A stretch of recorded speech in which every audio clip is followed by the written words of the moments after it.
안녕하세요. 방금 전 소개받은 하나은행의 한성일 차장입니다. 그 하나은행에서 보이스피싱 피해 예방을 담당하고 있습니다. 원래는 저기 임영웅 님이 오셔야 되는데 너무 일정이 바쁘셔가지고 저보러 대신 갔다 오라고 그래서 이렇게 하게 됐습니다. 잘 부탁드리겠습니다.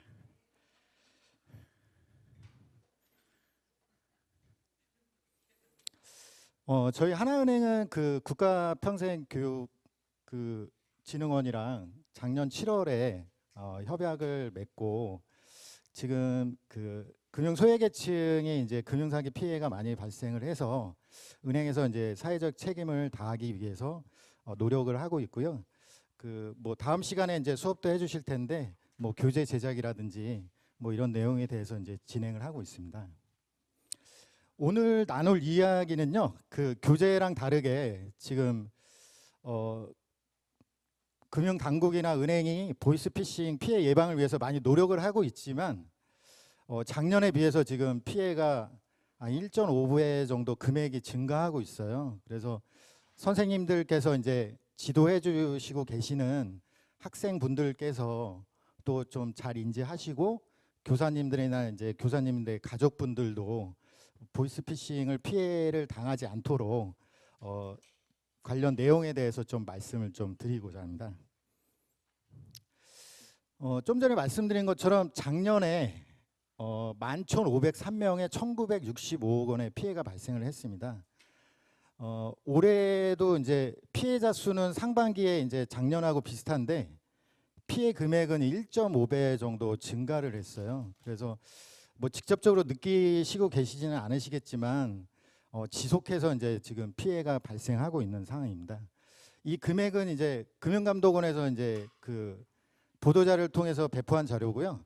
경찰 쪽에서도 배포를 하고 있어요. 근데 금융감독원에서는 대면 편취라든지 아니면 재와 용역을 가장한 사기는 포함되지 않아서 경찰에서 이제 배포하는 그 피해 금액은 더 많이 이제 그 발생을 하고 있습니다.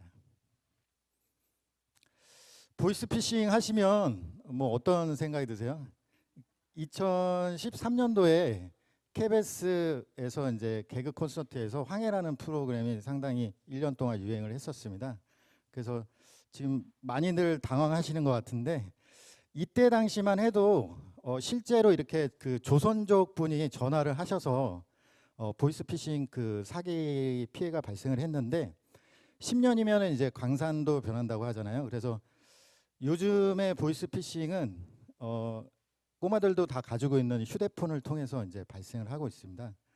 그래서 그 저희 조상님들이 참 대단한 것 같습니다. 이런 거를 이제 예상을 하시고 임금님을 부를 때 전화 통촉하여 주시옵소서 이렇게 그 휴대전화의 중요성을 예전부터 강조를 하셨던 것 같습니다.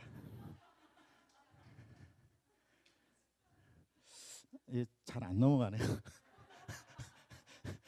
그래서 휴대전화를 통해서 사기범들이 어떻게 사기를 치냐면 악성 앱을 설치를 하도록 유도를 해서 사기를 많이 치고 있습니다. 그래서 관련 내용에 대해서 좀 말씀드리겠습니다.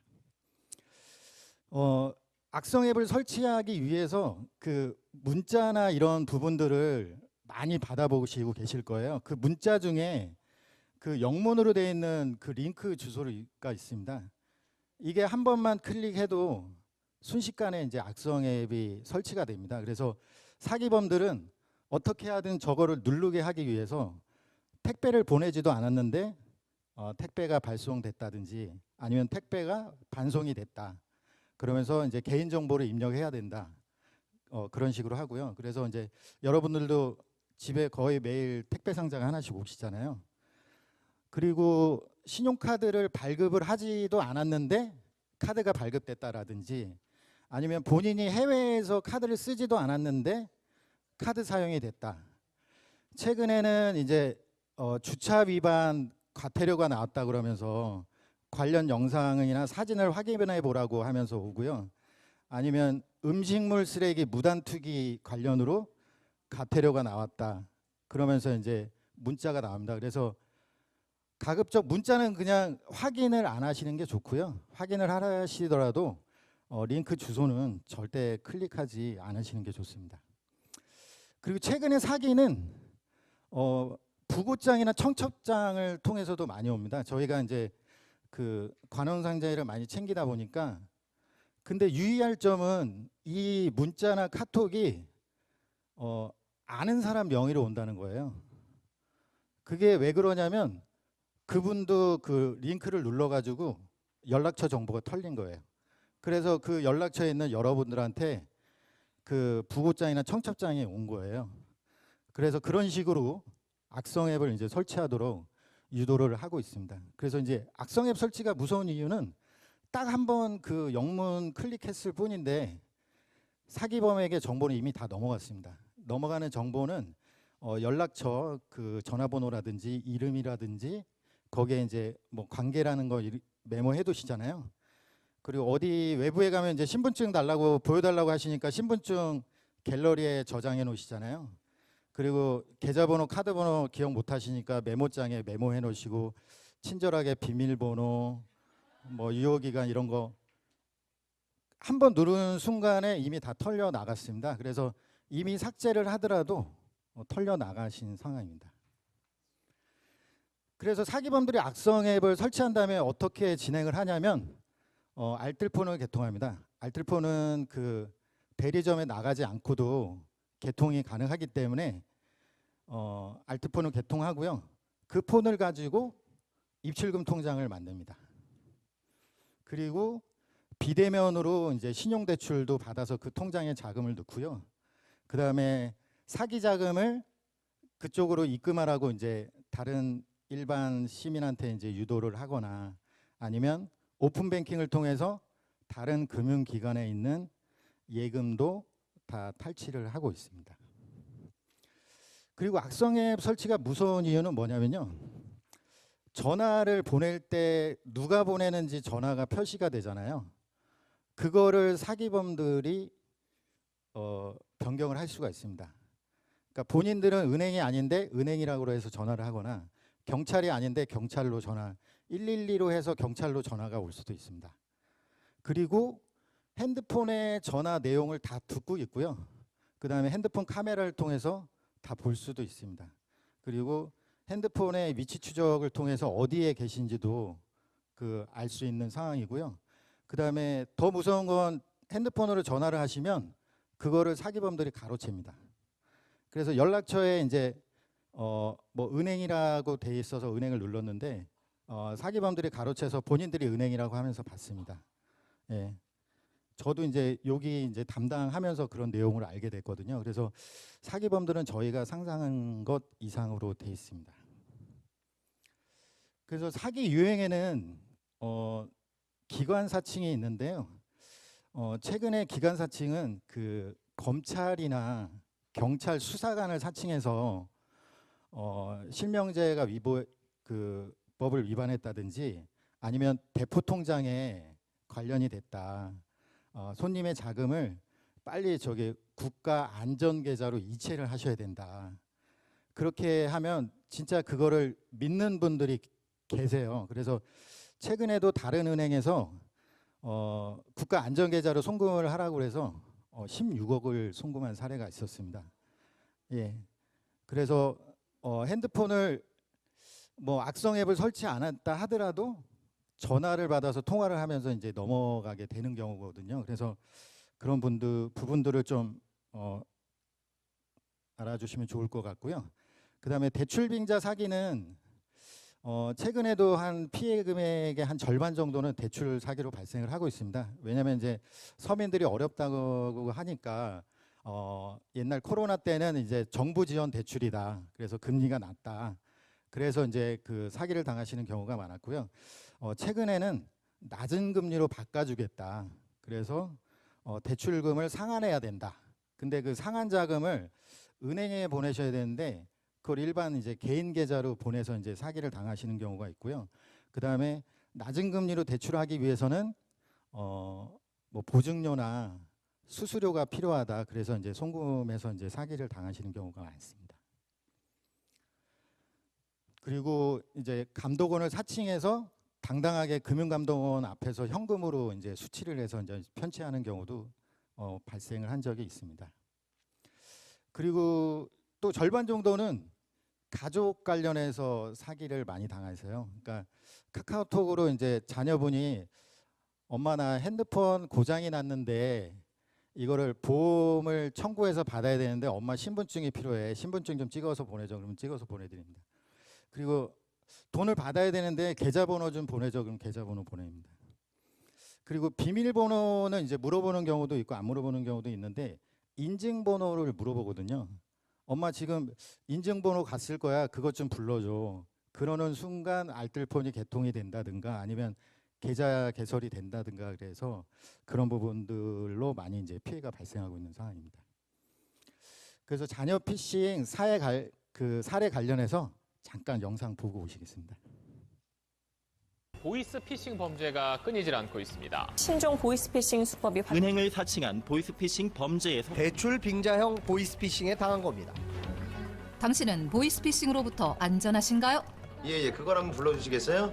그러면은 제가 말씀드린 국가 안심 계좌로 절대 당하지 않을 거라 자신하지만 계속 피해자가 발생하는 이유가 있습니다. 작년 한 해만 보이스피싱 피해가 약 2만 1,000건, 피해액은 5,400억 원 정도 발생했는데요. 사회 현상에 맞게 시나리오가 계속 바뀌고 통신, 금융기술을 악용하고 있기 때문입니다. 갈수록 교묘하게 진화하는 범죄 수법에 여전히 수많은 피해자들이 고통받는 상황. 누구나 당할 수 있어 더 위험한 신종 보이스피싱과 그 예방법을 알아봅니다. 여러분은 이런 문자 받아보신 적 있으신가요? 시민들에게 직접 들어봤습니다. 모바일 청첩장 같은 거. 이런 거 받아본 적 있어요? 네, 이런 문자 받아본 적 있어요. 옛날엔 진짜 스팸이다라는 느낌이 팍팍 나게 왔다면 요즘은 좀 진짜 헷갈리는데 싶을 정도로 내가 했을까? 이러고 들어가 볼 것 같아요. 이거는 확실히 들어가서 속을 것 같아요. 자칫하면 쉽게 넘어갈 것 같은 신종 수법들이 계속 늘어나고 있는데요.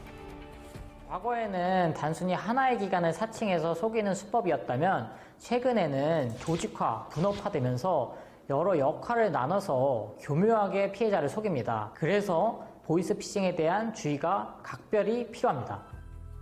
최근 유명 항공사를 사칭해 정보 입력을 유도하고 악성 코드를 유포하는 항공권 피싱부터 배송조의 링크를 누르도록 유도한 뒤 개인정보를 탈취하는 택배 문자 피싱 유형이 기승을 부리는데요. 신종 수법은 계속해서 우리의 목을 조여오고 있습니다.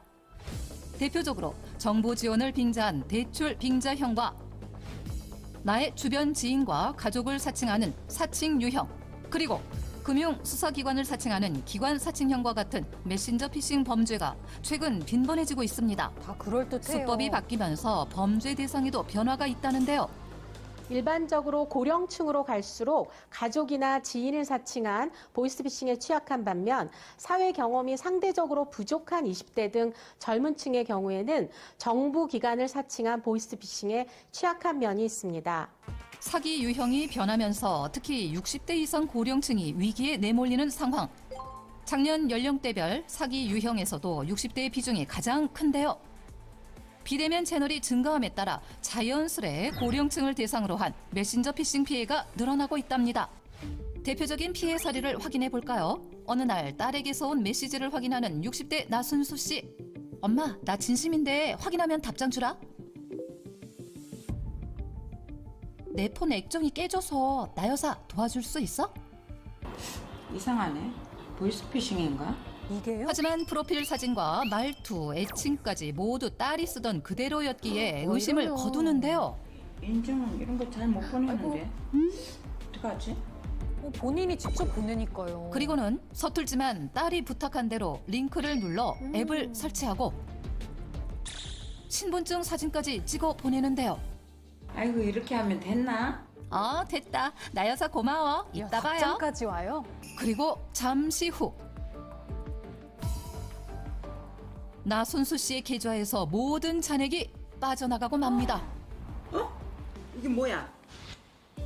핸드폰 액정이 고장났다면서 보험료를 부모님 계좌로 받을 수 있냐고 하는데요. 그러면서 부모님의 신용카드, 신분증, 계좌번호와 비밀번호를 알려달라고 합니다. 범인이 탈취한 개인 금융정보를 이용해서 피해자 명의의 핸드폰, 계좌를 개설한 다음에 소액 결제를 하거나 신용대출을 받아가는 방법입니다. 이토록 교묘한 신종 보이스피싱 사기, 미리 예방할 수 있는 방법은 없는 걸까요? 첫째로 가족 등 지인을 사칭해서 금전 요구를 받는 경우에는 가족 등이 알 수 있는 정보를 물어보는 등의 방법으로 본인 여부를 확인하시는 것이 좋고요. 두 번째로는 출처 불명의 링크나 문자는 클릭하지 말고 삭제하시는 것이 좋습니다. 셋째로 알 수 없는 앱이 설치되지 않도록 휴대폰 기능을 설정해 두시기 바랍니다. 그렇다면 피해를 당했을 때 대처법은 없을까요? 금융회사나 금감원에 신고를 하시게 되면 자금이 이체된 계좌에 대해서 지급정지를 신청하는 것이 가장 중요합니다. 지급정지를 통해서 그 계좌에 잔액이 남아 있으면 환급을 받을 수 있게 됩니다. 언제 어디서든 우리를 위협하는 보이스피싱. 꾸준한 관심과 노력으로 예방할 수 있습니다. 잘 보셨나요? 네. 그 보이스피싱 그 피해가 발생했을 때 많이 이제 당황하시게 될 것 같아요. 아까 이제 URL 클릭한 경우 이제 말씀드렸잖아요. 클릭했다고 이제 생각되셨을 때 내일 은행 문 열면 나가야지 이러시면 안 됩니다. 바로 전화하셔야 돼요. 그 제일 뭐 중요한 데는 거래하시는 은행 고객센터에 전화하시면 됩니다. 24시간 이제 전화를 받고 있고요. 하나은행도 1599에 하나로 전화한 다음에 보이스피싱 관련한 이제 샵 버튼을 누르라고 해서 샵을 누르시면 저희 상담원이 24시간 대기를 하고 있습니다. 근데 고객센터 번호가 기억이 안 나시잖아요. 그러면 112로 전화하시면 됩니다. 그래서 112에서 안내해드리고 있으니까요. 일단 뭔가 의심된다 그러면 112로 전화하시는 게 제일 좋으실 것 같습니다. 그래서 저희가 이제 고객센터에서 전화를 받으면 하는 조치가 보이스피싱 입금 계좌에 이제 지급 정지를 합니다. 법에 의해서 이제 그 입금된 계좌에 지급 정지를 할 수가 있고요. 보통 저희가 그 작년 같은 경우는 1,000만 원 정도 피해를 봤을 때 한 300만 원 정도 환급을 받으셨습니다. 그 사유가 보이스피싱 입금된 계좌에 지급 정지를 해서 이제 환급을 받는 건데요. 이게 이제 한 30분 정도 이전에 그 지급 정지를 해야 좀 환급 받으실 율이 많습니다. 왜냐하면 30분이 지나가면 사기범들이 다 자금을 빼 나가기 때문에 자금 빼 나간 다음에는 아무리 정지를 해도 소용이 없습니다. 그래서 가급적 빨리 112나 거래 은행 고객센터에 이제 전화를 하셔가지고 전화하시면 그 해당 은행이나 아니면 입금된 은행 쪽에 지급 정지를 다 진행을 해드리니까요. 그렇게 해주시면 될 것 같고요. 두 번째로는 그 본인 계좌 일괄 지급 정지라고 있어요. 그러니까 지금 손님들이 그 계좌가 이제 여러 기간에 이제 있을 거잖아요. 근데 기간별로 전화를 하면 시간도 많이 걸리고 불편하시고 전화번호도 기억 안 나시고 그러잖아요. 거래하시는 금융기관 콜센터에 전화를 하시면 49개 기간에 입출금 계좌를 한 번에 정지를 할 수 있습니다. 저 49개 기간은 거의 모든 기관이 다 포함되어 있다고 보시면 될 것 같아요. 그러니까 19개 은행 다 포함되어 있고요. 저축은행이라든지 새마을금고라든지 우체국이라든지 농협 단위조합이라든지 이런 데 개설된 통장을 한 번에 다 정지를 하실 수가 있어요. 일단 정지를 해놓고 나중에 이제 그 이상이 없다고 판단됐을 때 그때 해제를 하시면 되는데 해제할 때는 거래하시는 금융기관 영업점에 가까운 은행 영업점에 방문을 하시면 바로 해제가 되니까요. 일단 지급 정지를 무조건 바로 해놓으시는 게 좋으실 것 같습니다. 그리고 개인정보 노출자 등록이 있습니다. 금융감독원 홈페이지를 통해서 등록을 하시거나 가까운 이제 은행 영업점에 나가시면 개인정보 노출자 등록을 하는데요. 아까 사기범이 사기를 칠 때 알뜰폰을 개통하고 계좌를 만들고 신용대출을 만든다고 했잖아요. 이 개인정보 노출자 등록을 해놓으면 예금계좌 신규가 안 되고요. 대출 신규도 안 되고 카드 신규나 재발급이 안 돼요. 그래서 이제 어떤 분들은 아예 이거를 등록해 놓으시고 뭐 본인이 계좌 개설이 필요할 때 해제를 했다가 계좌 만들고 다시 등록하고 이렇게 하고 계십니다. 그리고 아까 이제 사기범들이 그 입출금 통장이나 신용대출 받는다고 그랬잖아요. 그러니까 본인 모르게 신용대출이나 계좌 개설이 된 게 확인을 할 수 있는 사이트가 있습니다. 계좌정보 통합관리 서비스에 가시면 사기범이 개설한 그 입출금 통장이나 신용대출이 있는지 확인을 한번 이제 하시면 되고요. 그다음에 휴대폰 개통이 이제 본인이 동의하지 않았는데 개통이 된 게 있는지 명의도용 방지 서비스를 통해서 확인할 수 있고요. 본인이 동의하지 않으면 휴대폰 개통이 안 되게 미리 등록을 해놓으실 수도 있습니다. 그리고 기타 조치사항으로는 아까 이제 신용카드 번호 저장해 놓으셨으면요, 승인이 날 수 있으니까 신용카드 지급 정지도 그 카드사 콜센터 통해서 정지를 하셔야 되고요. 한 군데만 전화하시면 여러 개 카드사 신용카드 다 한 번에 정지가 가능합니다. 그리고 갤러리에다가 이제 신분증을 저장을 해 놓으셨잖아요.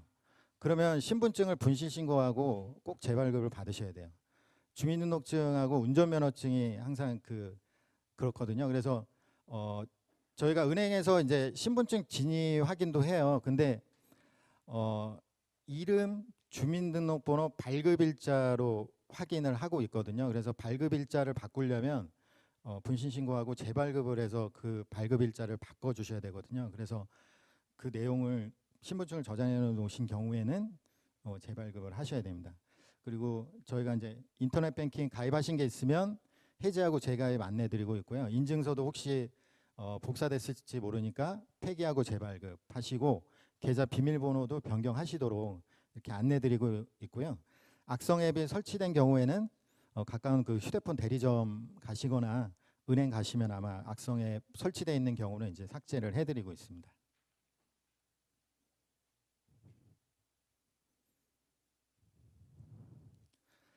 여기 이제 Y 배너도 있는데요. 그 세상 모든 보이스피싱 하나 원키로 차단. 이 의미는 이제 어떤 의미냐면요. 대부분의 은행들이 다 그 지금 돼 있는 부분인데 모바일 뱅킹 앱에 로그인을 하시면 하나은행 같은 경우는 이제 그 핸드폰에 악성 앱이 설치가 돼 있으면 바로 그 예금 거래가 안 되도록 정지를 하고 손님들한테 전화를 드려서 삭제하시도록 이제 안내를 드리고 있습니다. 예. 그래서 저희가 매일매일 그 신규로 발생하는 그 악성 앱에 대해서 이제 등록을 하고 있고요. 저희가 이제 전화를 드리면 잘 삭제해 주신 분들 계시는데 너희가 사기범 아니냐, 그래서 이제 오해도 많이 이제 받고 있는 상황입니다. 그래서 저희는 앱을 깔라고 하는 게 아니라 앱을 삭제하시라고 하는 거다. 그래서 이제 못 믿으신 분들은 가까운 영업점에 이제 나오시도록 지금 안내해 드리고 있습니다. 근데 치명적인 단점이 있습니다. 로그인을 해야 저희가 검색을 합니다. 앱에 하나원큐 앱에 로그인을 하셔야, 앱에 로그인하지 않으시면 알 수가 없습니다. 그래서 하나은행 만약에 거래하고 계신다면 하나원큐 앱에 로그인을 해주시면 저희가 피해를 많이 예방을 하고 있거든요. 다른 은행 비해서 많이요. 그래서 많이 이용을 해주시면 좋을 것 같습니다.